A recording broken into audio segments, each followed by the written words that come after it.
Hi and welcome to another one of my vintage hi-fi videos. The next couple of videos I'm just quickly doing quick succession, just two pairs of speakers, get them both out of the way. Then I can concentrate on some amps, tuners, receivers, etc. Some buying tips, some selling tips as well, how to make your item more presentable and maybe get a bit more when you're thinking about maybe selling one to maybe buy another one, or just want to get rid of one you don't like.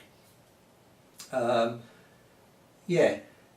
These speakers here I'm reviewing today for a couple of reasons. First of all, there's not much information on the internet about these. These are Eltax or Eltax, I'm not too sure how they actually, E-L-T-A-X, how they actually pronounce it, Eltax Monitor 7 speakers, floor standing.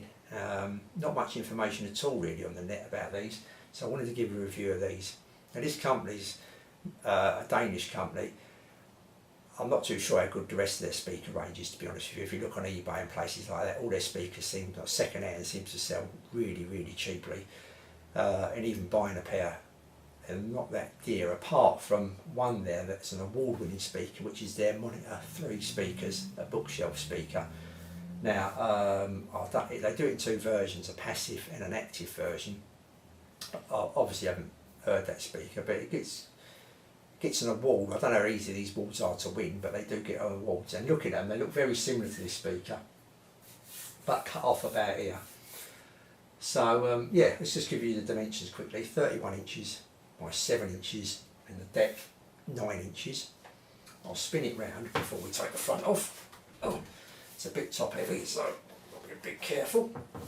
There you go. So yeah, it's the Eltax Monitor 7s. Now they're rated at 100 watts normal power. It's got an air music power at 160, but normal power 100.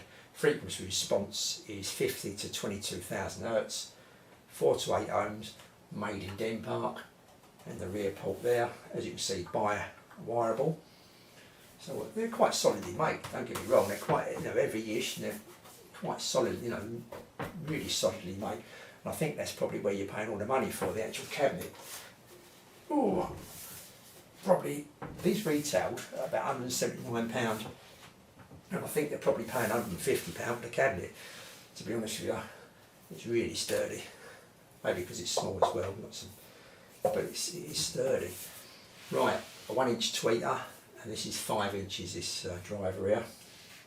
Like I say, the award-winning ones look like they've been cut off here, and they look very similar. I don't know if they use the same driver and tweeter, but they do look very similar.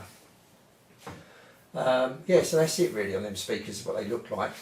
So I should go over to what they sound like. Like I say, I paid £20, so I wasn't expecting anything, brilliant. I like taking a chance for small money. If you don't like it, you can fry it away, give it to someone or resell it, etc. If you're paying bigger money, obviously taking a bit more of a chance. But yeah, I teamed this up with 3 amplifiers, or 3 receivers again. Just wanted to try something maybe just a little bit different. I'm trying to stick to the same ones, to be honest with you, so I've got a good idea of what different speakers sound like, doing speaker wise. Like I say, I've got another pair I want to quickly review, get them out of the way and then get on to other things. But yeah, the ones I used was the Pioneer SX 300, which is only rated at 7 watts, even though that's a loud 7 watts. It's quite loud for 7 watts, that compared with other ones. I've got 13 watt Sanyo DCX 2000, which even at 13 watts I had to turn that knob up higher to catch up with the Pioneer. And this one here I picked up recently, which is a Rotel RX 404 receiver, nice machine, and this is rated about 25-30 watts I think. So yeah, I'll give them a run through of all 3, and there wasn't a great deal of sound difference between all 3 of them really. I don't think any of the amps were, could do anything to help the speakers out really. They did sound a little bit better on this amp here, I think, because this amp probably had a bit more drive and it drove the speakers a bit better, maybe had a bit more oomph to it. But all in all, I found the bass really woolly, fluffy, all over the place kind of thing. The bass wasn't nice at all. I just can't, it seemed all muffled inside the box, and I don't know, it just didn't, no snap to it or nothing like that. It was just all over the place. So the bass wasn't all that great. The mid-range kind of vocals wasn't that good neither. Didn't like them really.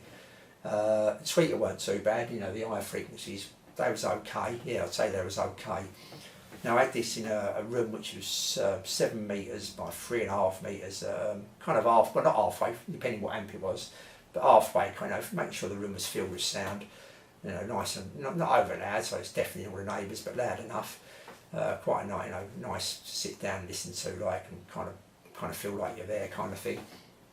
Yeah, so overall, I'm disappointed with this speaker. Yeah, not that I'm just disappointed with the speaker. Not that I paid £20 and it's no good. I wasn't expecting much.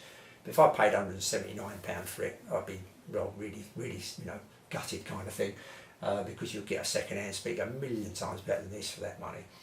So if you're looking for these speakers second-hand, I'd stay clear of them, to be honest with you. Not unless you go around and actually listen to this award-winning Monitor 3 maybe.